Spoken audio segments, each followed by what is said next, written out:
আসসালামু আলাইকুম। Welcome to Nihal's mom kitchen. অনেক অনেক শুভেচ্ছা জানিয়ে শুরু করছি নতুন আরেকটি ভিডিও। আশা করি সকলেই ভিডিওটির সঙ্গেই থাকবেন। আজ আমি হাতে মেখে আলু দিয়ে দেশি মুরগির মাংসের ঝোল রান্না করে দেখাবো।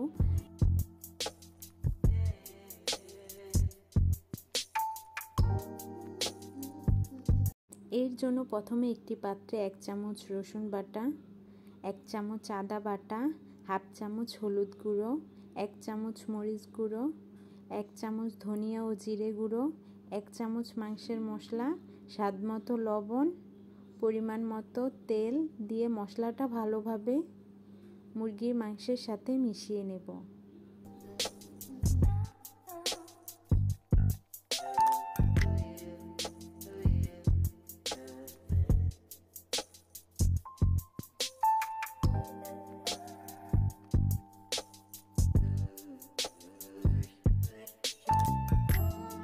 ভালো করে মশলার সাথে মাংসটা মেশানোর পর সামান্য একটু পানি দিয়ে মাংসটা রান্নার জন্য বসিয়ে দেব। তেজপাতা, এলাচ, দারচিনি দিয়ে দেব। যখন মাংসের মধ্যে ভালো করে বলক চলে আসবে তখন এর মধ্যে পেঁয়াজ কুচি দিয়ে ভালো করে নেড়ে দেব। অল্প আঁচে ভালো করে কষিয়ে নেব মাংসটা। ভিডিওটি ভালো লাগলে লাইক কমেন্ট করে জানাবেন। আপনারা যদি আমার চ্যানেলে নতুন হয়ে থাকেন তাহলে চ্যানেলটি সাবস্ক্রাইব করে বেল বাটনে ক্লিক করে রাখবেন, যাতে পরবর্তী ভিডিও ছাড়ার সাথে সাথে নোটিফিকেশনটি পেয়ে যান।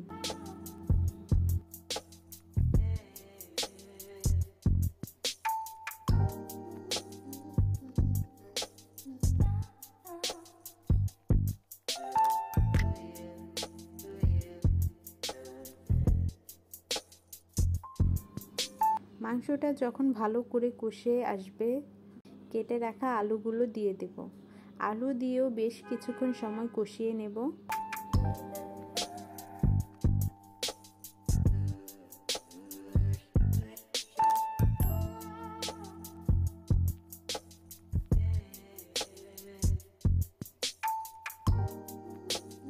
ভিডিওটি ভালো লাগলে লাইক দিয়ে সম্পূর্ণ ভিডিওটি কন্টিনিউ করতে পারেন।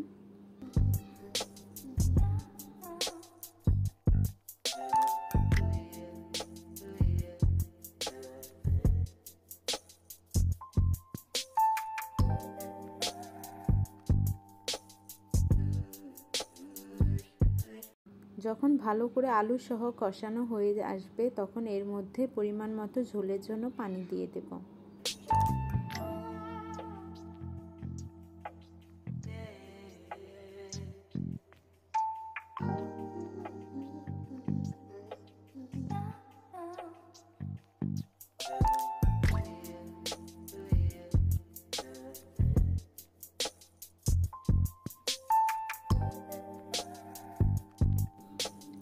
ঝোলটা যখন ঘন হয়ে আসবে তখন নামিয়ে ফেলব। আশা করি আজকের ভিডিওটি সকলের কাছে ভালো লেগেছে। ধন্যবাদ। পরবর্তী ভিডিও দেখার জন্য আমন্ত্রণ জানিয়ে এখানে বিদায় নিচ্ছি। আল্লাহ হাফেজ। আসসালামু আলাইকুম।